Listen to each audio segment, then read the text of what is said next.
You might not guess it just looking at those wrestlers, but they're actually uber flexible, like ballerinas. I read that actually the life expectancy of sumo wrestlers is about 10 years less than an average person because of their size, presumably, and how much they eat and having to maintain that physique. Sumo is Japan's oldest sport, but becoming one of these athletes is about so much more than size.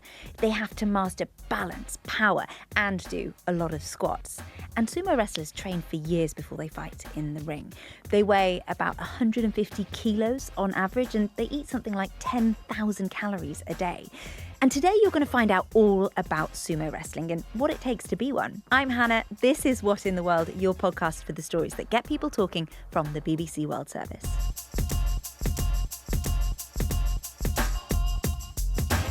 Let's find out more about this now from the BBC's Mariko Oi. Mariko, you're from Japan, and I want to play a quick sumo game with you, okay? I'm going to send you some pictures, and I want you to tell me the name of these moves. So here's the first one. What's this? So Hannah, I'll confess, full disclosure, full transparency, I looked it up because I haven't been to a sumo wrestling match in many years. I've probably been a couple of times as a kid. And the first one, harite, it's basically a hand slap. They're slapping each other in the face. Okay, next one. Here it is coming up. Here's the second move. What is it? So that's tsuridashi, which basically means that you're being lifted to, go outside of the ring, which basically means that you lost. Okay, third one coming up. What is this one? So this one I actually did know. It's called shiko, which is like kick. So this is what they have to do before, before each match. So this is kind of the ritual because obviously the sport, the sumo has started, 1,500 years ago or so. And it was all part of like a religious ritual, basically wishing for a good rice harvest. And so there are a lot of various actions that those wrestlers have to take in order to basically pray for a good harvest of rice. So that's how it started. And then it became kind of a sport entertainment during the Edo period, which is when, a lot of our viewers would know, like samurai, bushi were running around Japan. That was when sumo kind of became a sport that people enjoy and also train as well, because it is a quite tough sport to do. Yeah, I want to hear all about that. But beforehand, I want to get into the rules of the game. So how do you win?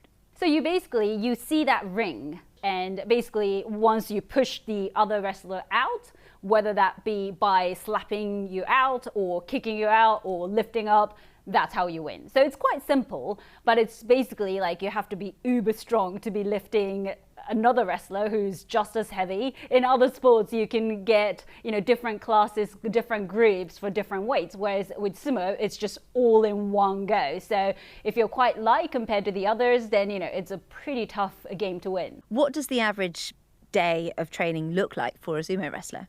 Well, so I actually went to what's known as sumo beya, which is like a stable in English. So it's where a lot of wrestlers, professional sumo wrestlers gather, like live together and train together. And there's a oyakata, like a stable master who trains you and looks after you. So that's where you live and train from very early in the morning, train with other wrestlers, but also a lot of stretching. Like you might not guess it just looking at those wrestlers, but they're actually uber flexible, like ballerinas. So all of that they have to do day to day, and obviously all the I think weight training and everything else. But yeah, it's an intense day when you eat, train, and eat more. And Mariko, let's hear from a sumo wrestler now.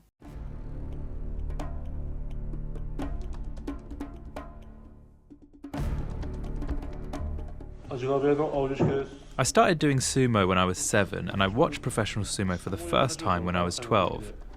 That's when I got interested and I decided I wanted to become a sumo wrestler. I usually get up at 7 a.m, and at our stable we start practicing at 8 a.m. till about 11 a.m. We then eat chanko for lunch. After that it's free time, so I may have a nap or go to the gym. After that we eat dinner, and because I'm still building my body, I go to bed at around midnight. Mariko, we talked a little bit about the size of sumo wrestlers. You can't ignore it, right? And I read that they have to eat about 10,000 calories every single day to maintain that size and the strength that comes with it. Yeah, I mean, wouldn't you wish that you could just eat that much calories every day and, actually train to be and burn it off in your professional job? Yeah, exactly. But yeah, you're right. I mean, they do eat a lot. And basically, there's a dish that is very famous for those sumo wrestlers. It's called chanko nabe. And it's basically like a hot pot with everything in it. And it's very high in calories, a lot of protein, a lot of veggies as well. So that's something that, at the sumo beya, at the stable, the oyakata, the stable master's usually wife, cooks those chanko nabe, and, all those wrestlers eat every day. Yeah, it's an incredible amount of calories. Of course, that does kind of raise concerns about their health situation as well. But yeah, when they're actually active, they eat a lot. I read that actually the life expectancy of sumo wrestlers is about 10 years less than an average person because of their size, presumably, and how much they eat and having to maintain that physique. Yeah, I mean, I remember quite a lot of, retired sumo wrestlers. They become like TV commentators, basically talking about sumo tournaments after they retire. And they almost kind of shrink in their size.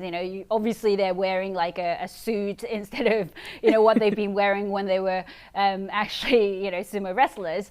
But you can actually see that you can't actually keep up that size of, I think I actually looked it up as well, because, the lightest sumo wrestler has been about 90 to 100 kg, which is about, I think, double of me. So, even the lightest sumo wrestlers are huge, and, it is quite a lot of work to keep that size. And, as you mentioned, in terms of health conditions, it is a lot of fat, oil, even if you're eating Japanese dishes, which are tend to be a bit healthier than, some of fried food and so on.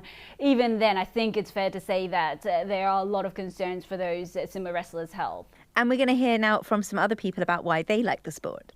When I was around 11, my grandparents took me to Ryogok Kokugikan, which is national sumo arena in Japan, and that's when I fell in love with sumo. What I love about sumo is how quickly a game moves. It could be few seconds, it's so quickly, and people think that the bigger one always wins, but it's not true. It could be a skill and timing and strategy. It's like a mind game. And I think it's amazing how the traditional sports from many years ago still brings people together, from kids to grandparents like us. Hello everyone, my name is Riccardo. I'm an Italian student currently studying at Waseda University here in Tokyo, and as you can see, I am also a big sumo fan. What amazes me the most about sumo is the dedication and commitment that sumo fighters put into the sport and into the meaning of the sport for their whole life.